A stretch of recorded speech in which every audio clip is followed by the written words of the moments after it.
Hey, welcome to Audiomover AM. It is October 2nd, 2025, and Def Leppard is going to receive a star on the Hollywood Walk of Fame. I've got more about that for you here in just a second, but let's first take a look at today's birthdays in rock and roll. Sting was born on October 2nd. In 1951, he's 74 years old. Mike Rutherford from Mike and the Mechanics and Genesis was born in 1950, which makes him 75. And by the way, one of my favorite songs back in the 80s was All I Need Is a Miracle, Mike and the Mechanics. I don't know what it was about that tune. I thought it was so awesome. It was just catchy and the lyrics were cool and I loved the guy's voice. And then like 2 days ago, I'm on Facebook just doing like a doom scroll through some, I don't know, those reels. And I come across a clip from Mike and the Mechanics doing All I Need Is a Miracle. And it was just like on some TV show where they're lip syncing it.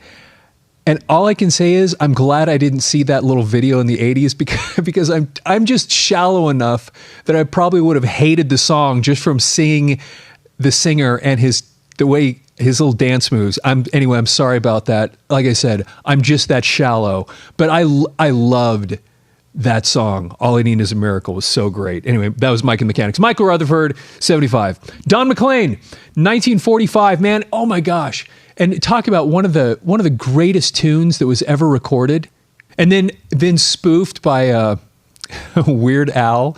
Anyway, just a great songwriter, great singer.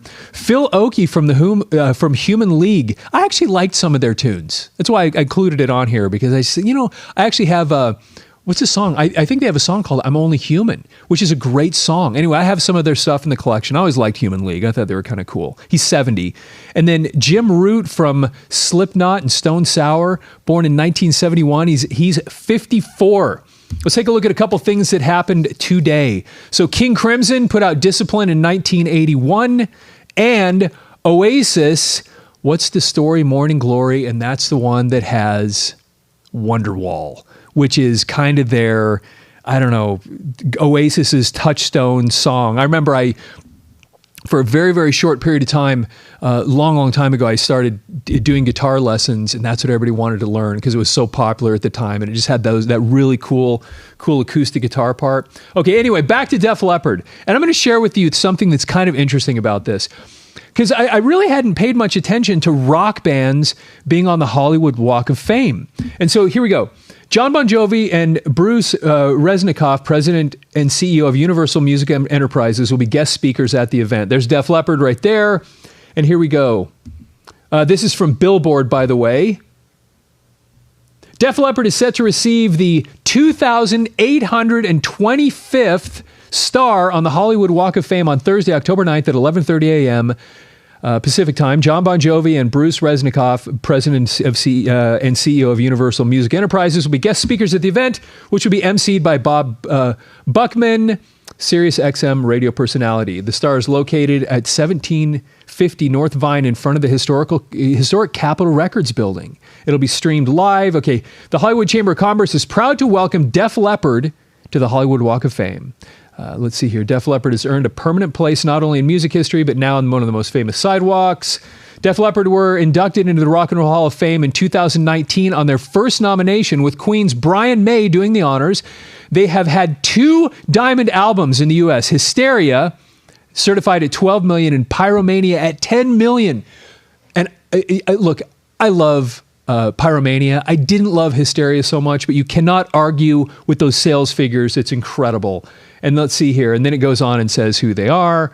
Def Leppard consists of Joe Elliott, Phil Collin, Rick Savage, Vivian Campbell, and Rick Allen. Now, what got me thinking? So I read this and I thought, well, you know what? I'm curious what other rock bands are on the Hollywood Walk of Fame. Because see, I always thought of the Hollywood Walk of Fame, just because I'm kind of an idiot, as being actors and actresses. And then I see this and I go, rock band. Maybe I knew this and I just hadn't thought about it much. So I went back and I did a little bit of research and I thought you would find this interesting. So what I did is I went back and I found basically like the first 10 rock bands that were put on the Walk of Fame and when they were. And here they are. So June 1978, Crosby, Stills, and Nash were put on the Hollywood Walk of Fame. They were the first like rock band to go on the Hollywood Walk of Fame. October 1979, Fleetwood Mac, they were the second. And then here they are in order. December 30th of 1980, the Beach Boys. March 13th, 1987, Bob Seger and the Silver Bullet Band. July 23rd, 1992, Chicago was put on the Hollywood Walk of Fame. August 23rd, 1993, Duran Duran was put on there. December 25th, 1998, the Beatles. April 2. See, that one, it seems like they would have been the first, right? Doesn't it? It seemed like they would have been the first one. Anyway.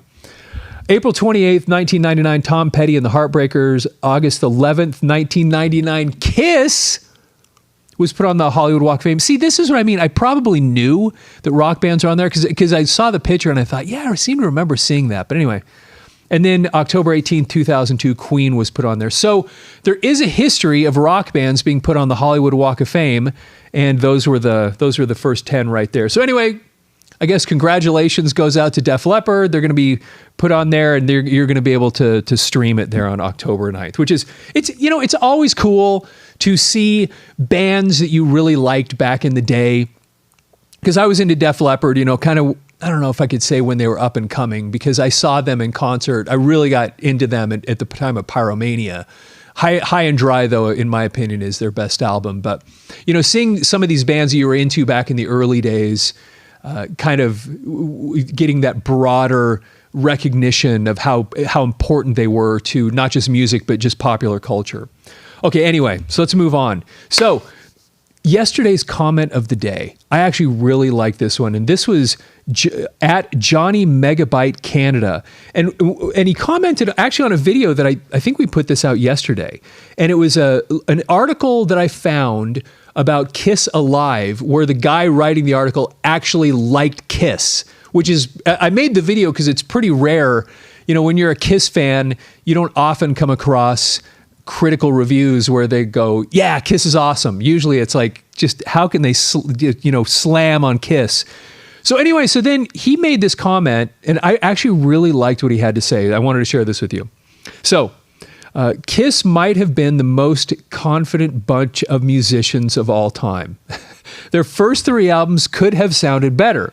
Some of the songs dragged, especially Firehouse, but they honed these songs by a live recording and got one of the best sounding live albums with big guitars and drums. A big selection of songs from Alive stayed in their set list until the end. So everybody, there's so many people that talk about this. They brought Eddie Kramer in there, and it is a live album, but is it really live? And a lot of people, kind of like myself, go, I don't really care, because the idea was that they wanted to create this, what it felt like when you were there, and do the best they can to get that in an audio recording. And so they added audience sounds and cleaned up things and beefed up the vocals and the guitar and all that other stuff.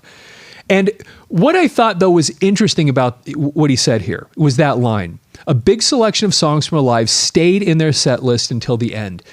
That's pretty fascinating, because you look at those first 3 albums that did not sell well. I mean, you all know that if they hadn't put out the album Alive, and if that hadn't taken off like it did, it's very possible Kiss would have just kind of disappeared. But that album, the Alive album, put them on the map and made them huge. And the interesting thing about it is songs from those first 3 albums that didn't sell well kept being played all the way until the very last concert that Kiss ever made. So it's just kind of a fascinating thing, because you start to realize that even though the production quality wasn't great on those first 3 albums, the songs were awesome. Now, for me personally, going back to those first 3 albums, the first time I listened to them, especially Hotter Than Hell, the production I thought was just so, I don't know, muddy, weird. But over time, I've gotten to the point where I go, you know what? I actually kind of like it. And it's just, it's kind of one of those things, you just listen to it enough, and after a while you're like, yeah, I kind of dig it. But the point was that some of those tunes, even though they weren't recorded well, Alive brought them to life, and you realize underneath the bad production were some rockin' killer tunes. Okay, now this next part's kind of interesting too. I gotta say, Alive was influential in me wanting a guitar. And this is a fascinating thing, and I'd love to hear from you about this, because how many of you got into playing, whether it was the guitar or bass or drums or even becoming a singer, because of Kiss? Because there was a whole generation before us that were inspired when they saw the Beatles on Ed Sullivan. And that's what got them wanting to play music, was seeing the Beatles on Ed Sullivan. And it was like the next generation, it was Kiss. They were inspired by that. And here he is. He's giving an example of this and for me too, you can probably say that about me. I was a professional musician for a while. And what was I doing? When I was a kid, me and my friend, a guy named Tom Leet, we were like, 8 or 9 years old, and we'd grab tennis rackets and we'd be sitting in his basement being Kiss. And then it wasn't more than 3-4 years later, I had an electric guitar. And a couple of years after that, I'm out making money with it because you were inspired by this stuff. So anyway, it's just interesting to hear him say that. Then he goes, that and Rush, All the World's a Stage, an epic double live album too. And this is one other point I wanted to make. Exit Stage Left by Rush is such a monumental live album. It overshadows, I think, sometimes the discussions about Rush and All the World's a Stage, because All the World's a Stage is an amazing live record. But Exit Stage Left, again, made such a mark and was such a mile marker in the history of Rush that this other one gets overlooked a little bit. And so I was glad he brought this up, because that and Rush's All the World's a Stage, an epic double live album too. A few years later, I did get a guitar and tried to learn all these songs and AC/DC, Highway to Hell, and Back in Black. And again, Gary and I think we did a video about this. We were talking about what is the greatest AC/DC song, or what's the greatest rock song ever.